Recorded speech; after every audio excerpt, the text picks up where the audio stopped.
two things that I've taken down particularly that are important, I think.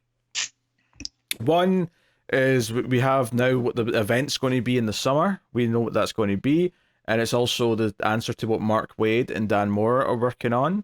So it's a 4-issue limited series in July.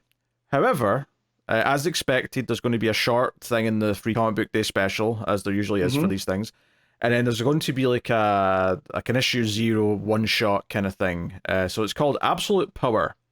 4-issue book with Absolute Power Ground Zero is the one-shot that's going to come out, I think, in May. That's a solid name for a 0 issue.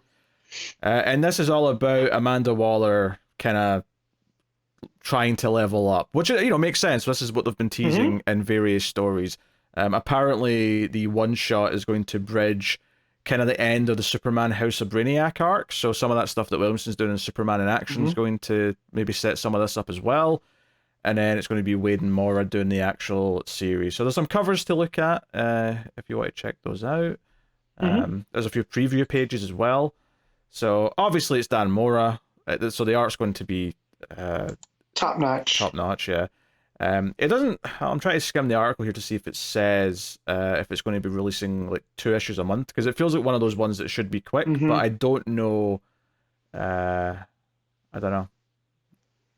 No, the only thing I see is it's not even dates, but it's the other Elseworld titles that they're going to be writing out at the bottom of the article. Yeah. So, which is unrelated to this. It's just they're doing a bunch of Elseworld books. Gotham by Gaslight, The Kryptonian Age.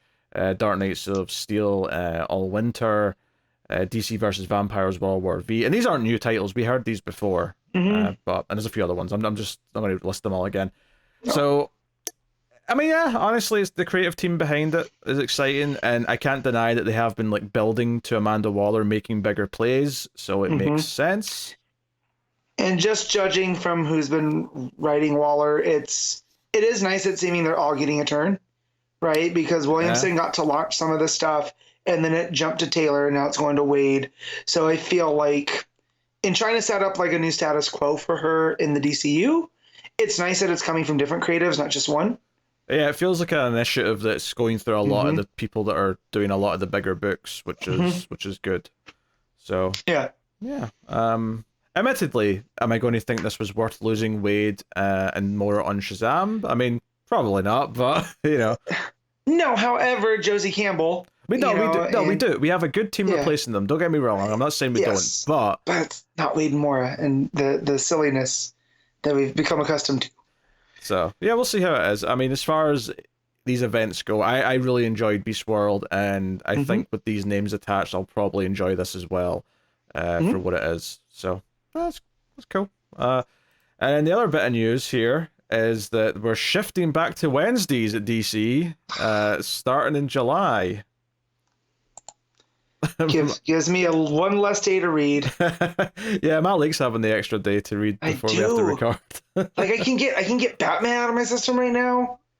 Just read that, and then the rest of my week's great. Yeah, can you believe that when this changes to Wednesdays, it'll have been 4 years at Tuesday?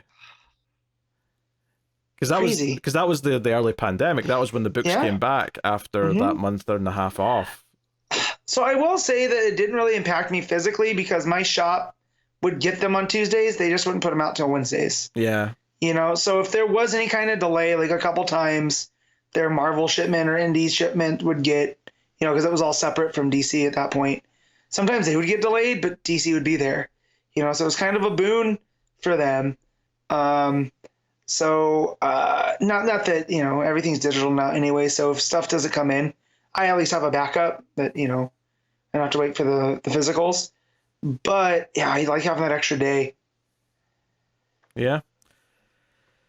Yeah, I mean, it doesn't really affect me all that much. I get the books digitally. I tend not to read them till Friday or Saturday anyway. So them being out on the Wednesday instead of the Tuesday makes zero difference to me.